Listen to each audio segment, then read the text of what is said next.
What's good, y'all? It's your boy Ross back at again with another video. So I want to check out 9 Royal Rumble winners WWE instantly regretted. Now, I really want to see how this is, I guess, framed up, because the thing is, with these Royal Rumble winners that supposedly WWE regretted, it shouldn't even be a situation if they were booked properly, if certain things made sense, if storylines leading into WrestleMania made sense. I don't know, but we'll see exactly what they mean by WWE instantly regretted, because I feel like if you have someone to win the Royal Rumble, this is somebody that you've planned for a while.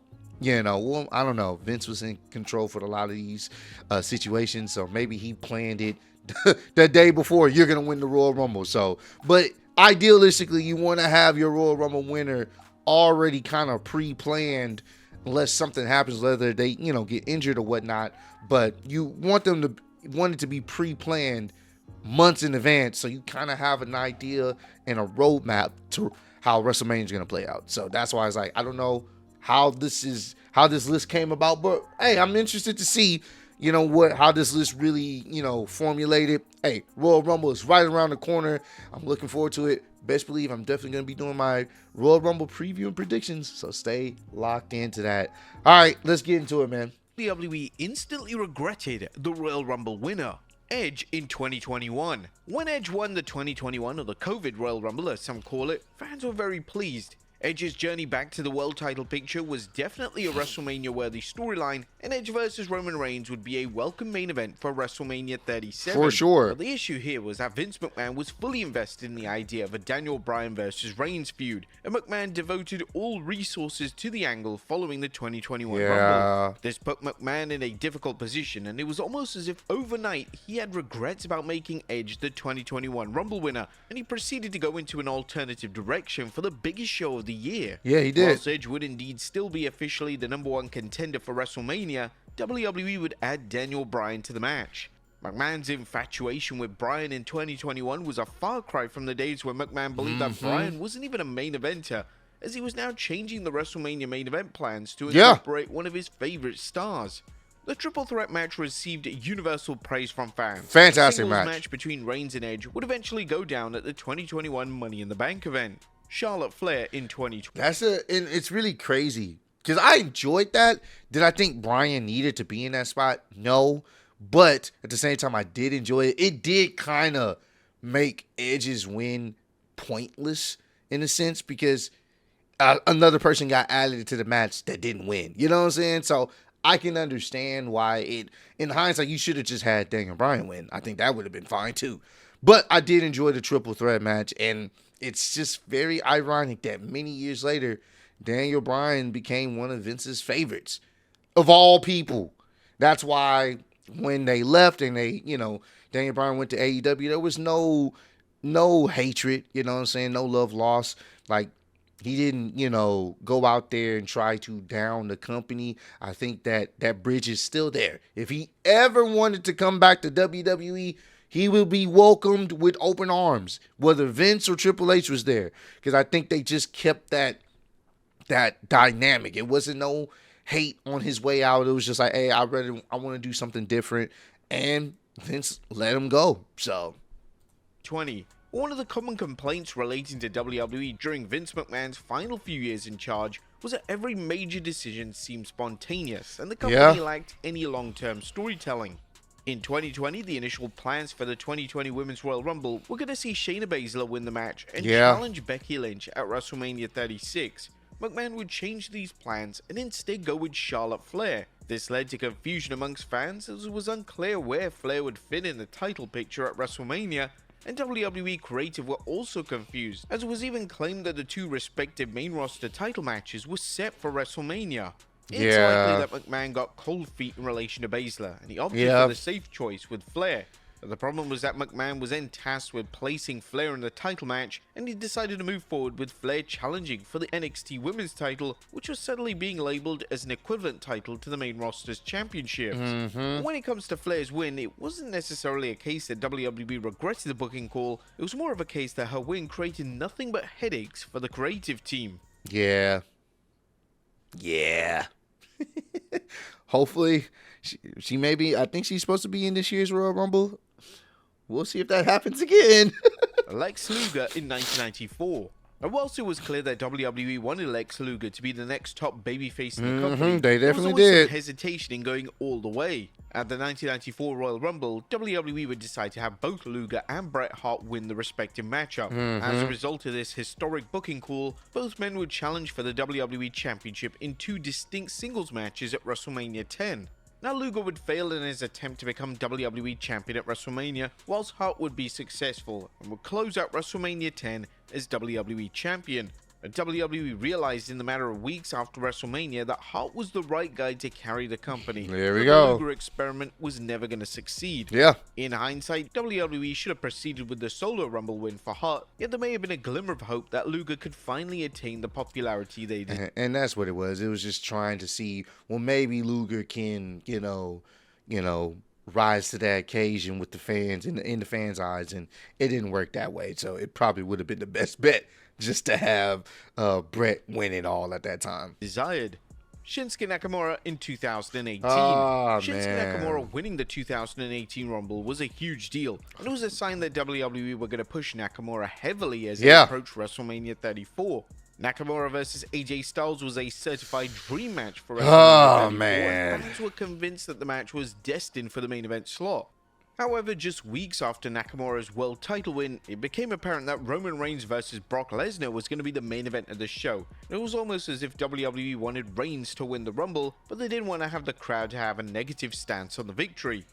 This theory was supported by the fact that Nakamura didn't win at WrestleMania, and he never managed to capture the WWE title in his numerous attempts throughout 2000.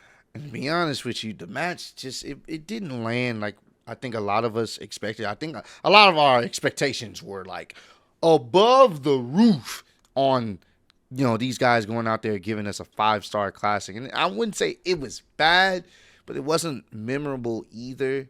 And, Nakamura didn't win it. And it was an okay match. And that WrestleMania was, it was kind of a mid-mania, too. And this is back when WrestleMania was just too long, and I'm glad they did break it up to 2 nights, so. 2018, Rey Mysterio in 2006. There were a lot of staff members backstage in WWE that were fully behind a Rey Mysterio push in 2006. For sure. Mysterio was insanely popular, especially with the younger demographic, and a lot of internal people in WWE believed that Mysterio had the tools to be a main event star.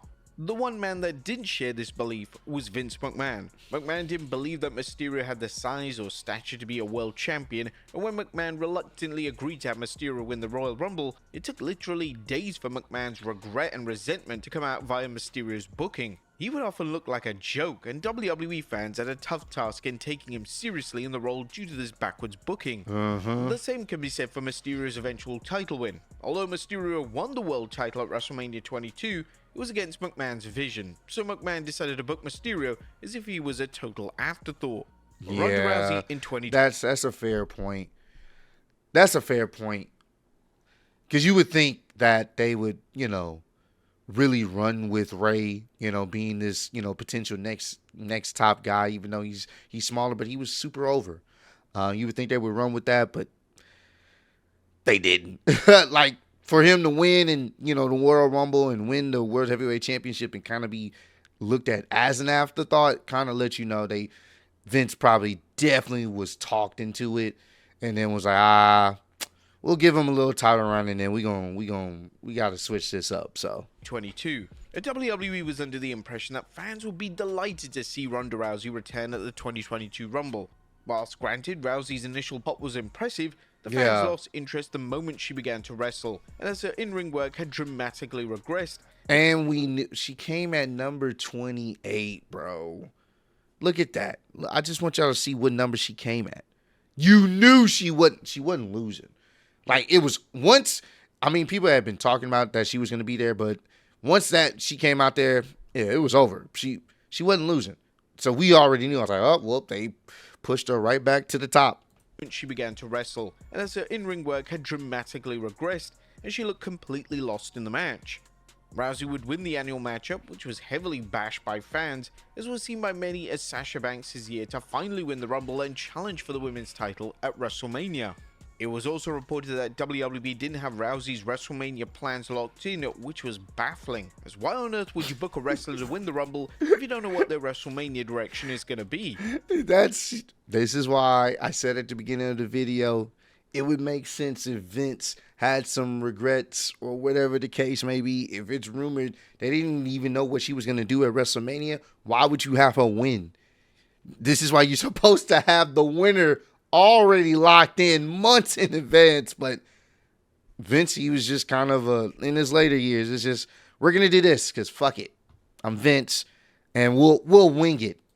Rousey's booking was truly bizarre leading up to WrestleMania 38, as it would be hard to tell if she was supposed to be a babyface or a heel, and her eventual WrestleMania match with Charlotte Flair wouldn't be at the level fans expected. Nope. A key indicator that WWE regretted going all the way with Rousey in terms of the Rumble win was the fact they booked her to lose at WrestleMania, which was crazy. They felt that they were making up their creative as they went along. Yeah. Alberto Del Rio in 2011. John Cena was a firm favorite for the 2011 Royal Rumble win. Fans knew that Cena vs. The Miz was planned for WrestleMania 27's main event months in advance. It therefore came as a somewhat welcome surprise that WWE decided to go with Alberto Del Rio as the eventual winner. Whilst they were high on Del Rio from his initial debut, based on his booking following the win, it was a given that he would be walking out of WrestleMania 27 as world champion, and WWE were evidently still unsure if he was ready to be a main eventer. WWE would also place his eventual world title match against Edge in the opening slot of WrestleMania, which was perhaps a sign that WWE had a lack of faith in the matchup. WWE would rinse and repeat this cycle with Del Rio over and over again, and whilst he would indeed ultimately commit to making Del Rio world champion, he never truly lived up to the heights and expectations that WWE had initially envisioned. Batista in 2014. WWE was sent into utter turmoil following the 2014 Rumble. Not only was a consensus to the Rumble overwhelmingly negative, but CM Punk had walked out of the company, and heroic babyface Batista, who had been chosen as the winner of the match, would be vilified. WWE fans were set on... definitely regretted that. It should have been, definitely should have been Daniel Bryan, bro. It worked out in the end, but it definitely should have been Daniel Bryan. There's no way. He should have won that Royal Rumble, bro. And boy, oh boy, Batista became a thing. Daniel Bryan main eventing WrestleMania 30, and whilst they had respect for Batista, they all knew it was Bryan's time in the spotlight. WWE clearly knew they made a fatal mistake. Due to Punk walking out, as well as a negative reception to Batista's win, an audible was called and the WrestleMania direction was changed. Batista would still get his world title match, however Bryan would be added to the matchup, and now a new main event of WrestleMania 30 would be a triple threat showdown between Batista, Bryan, and reigning world champion Randy Orton. It worked out, but yeah, he definitely should have won that Royal Rumble. it was literally Daniel Bryan or no one. Dead ass. I don't think I've ever seen that in a Royal Rumble. It was either Daniel Bryan or no one. And yeah. And Cody Rhodes in 2024. A Triple H was put into an incredibly problematic position in the 2024 Rumble. Triple H had heard that The Rock may be available for WrestleMania 40, and if this was indeed the case, Roman Reigns vs. The Rock was set to main event night 2 of the show. However, the game had penciled in a Cody Rhodes Rumble win, and the game was intending Rhodes to finish his story at Mania. Just a matter of days after Rhodes' win, The Rock confirmed his availability to WWE, and his match versus Reigns was now on. This meant that Triple H had given the Rumble win to a wrestler that wasn't even going to be able to fight for the WWE title on the grand stage, and this would no doubt have given him sleepless nights. According to Triple H, he believed that having Rhodes lose the Rumble match would damage him, and he wanted to move forward coming out of that Rumble win. From The Rock's side, his camp believed that the easiest thing to do was to have CM Punk win, but even if Triple H went down that route, it would have led to issues, as Punk was greatly injured at the Rumble and wouldn't have even made it to WrestleMania. WWE would come up with this angle on SmackDown where Rhodes would give away his WrestleMania slot to The Rock. The angle turned into one of the most detested angles in WWE history. The fans were close to rioting. Due to this, the plans changed and Rhodes vs. Reigns 2 would come back into the picture, whilst The Rock would then turn heel. Whilst this was a WrestleMania setup like no other, it created some of the most exciting television imaginable leading up to WWE's annual spectacle. But there you have it, folks. 9 times Yeah, bro. Here's the thing. I don't know if I would call that him regretting it, because the thing is, he knew he was going to win. I think in the WrestleMania documentary that the WrestleMania 40 documentary, Cody knew he was going to win. He knew he was going to win, but at the same time, I think it was already, Triple H already told him that there may be a situation where Roman is still going to most likely end up facing The Rock. So at that point, it was one of those where it's like, I don't think he regretted it. It was really, we're about to see how the fans react to this. That's literally what it was. We're about to see how the fans react to this, honestly. And I believe there was reports that Cody went off script and pointed right at Roman. He pointed right at him to let it be known that he wanted to face him, even though it wasn't for certain that he was going to face him, even though he won the Royal Rumble.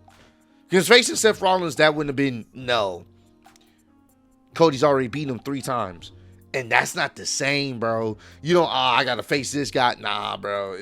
It wouldn't have worked. It wouldn't have worked. So, I don't know. Some of these entrants should be on this list, because definitely Vince at the time probably did regret it and probably should have went with another route. And some of them I don't think should be on the list. So, but comment down below, let me know, man. Some other wrestling related videos y'all want me to check out. I definitely will. Appreciate all love, support. Roll to 150K. Appreciate y'all kicking it with me. See y'all next one. Peace.